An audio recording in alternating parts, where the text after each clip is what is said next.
మీ ప్రభుత్వంపై మాజీ మంత్రి గుడివాడ అమర్నాథ్ తీవ్ర స్థాయిలో విమర్శలు గుప్పించారు. రాష్ట్రంలో ఉద్యోగుల కడుపు మంటకు ఎమ్మెల్సీ ఎన్నికల ఫలితాలే నిదర్శనమని అన్నారు.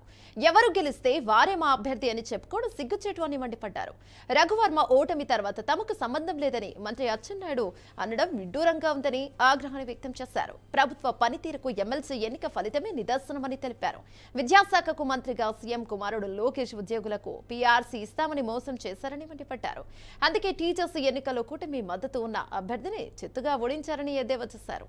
3 జిల్లాలకు చెందినటువంటి టీచర్లు దాదాపు 95% పోలింగ్ జరిగినటువంటి విషయం మీ అందరికీ తెలుసు.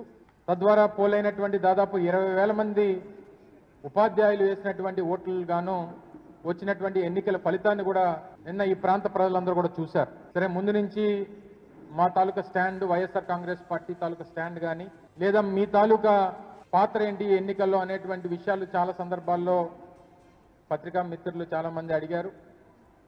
ఈ ఎన్నికలకు కానీ లేదా రాష్ట్రంలో జరుగుతున్నటువంటి ఇతర గ్రాడ్యుయేట్ ఎన్నికలకు సంబంధించి కానీ ఆ ఎన్నికలకి వైఎస్ఆర్ కాంగ్రెస్ పార్టీ దూరంగా ఉంటుంది అనేటువంటి విషయాన్ని చాలా క్లియర్గా చెప్పాం. అయితే నిన్న ఫలితాలు వచ్చిన తర్వాత తెలుగుదేశం పార్టీకి అలాగే కూటమికి సంబంధించినటువంటి నాయకులు అలాగే ప్రభుత్వంలో ఉన్నటువంటి మంత్రులు చేస్తున్నటువంటి ప్రకటనలు చూసిన తర్వాత చాలా హాస్యాస్పదంగా అనిపించింది. వచ్చినటువంటి ఫలితాన్ని గౌరవించాల్సినటువంటి సందర్భాలు వదిలేసి ఎవరు గెలిస్తే గెలిచినటువంటి వారు మా అభ్యర్థి అని చెప్పుకోవడం అనేటువంటిది ఎంతకంటే సిగ్గుచేటు అనేటువంటిది ఇంకోటి ఉండదు. అందులోని ఈరోజు ప్రభుత్వంలో ఉన్నటువంటి సీనియర్ మంత్రిగా ఉన్నటువంటి అచ్చెన్నాయుడు ఉత్తరాంధ్ర ప్రాంతానికి చెందినటువంటి వ్యక్తి, ఈ ప్రాంతానికి చెందినటువంటి నాయకుడిగా, ఈ ప్రాంతం నుంచి ప్రాతినిధ్యం వహిస్తున్నటువంటి వ్యక్తిగా ఇక్కడ జరిగినటువంటి ఎన్నికల ప్రక్రియలో పూర్తి స్థాయిలో నిన్న ఓటమి పాలైనటువంటి అభ్యర్థికి మద్దతు పలికినటువంటి కూటమి పార్టీ నాయకులు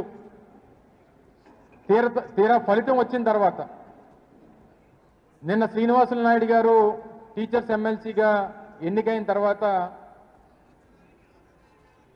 శ్రీనివాసులు నాయుడు గారి తాలూకు విజయంలో కూటమి పాత్రే ఉంది, కూటమి బలపరిచినటువంటి అభ్యర్థి శ్రీనివాసులు నాయుడు గారు అని చెప్పుకోవడం అనేటువంటిది మరి ఎంతకంట సిగ్గుచేటు ఇంకోటి ఉంటుందా అని చెప్పని అడుగుతా ఉన్నా. మీరు అధికారంలోకి వచ్చినటువంటి కేవలం ఈ 9 మాసాల్లో నేటికి కరెక్ట్గా మార్చి 4వ తారీఖు 9 మాసాలు పూర్తయింది. 9 మాసాల్లో ప్రభుత్వంలో పనిచేస్తున్నటువంటి అత్యధికమైనటువంటి వ్యక్తులు ఉపాధ్యాయులే. ఎందుకంటే దాదాపు రమరమే 6 లక్షల మంది ప్రభుత్వ ఉద్యోగస్తులుంటే అందులో 1,80,000 1,90,000 మంది ఉపాధ్యాయులే ఉంటారు. అంటే 100కి 30% మంది ఉపాధ్యాయులే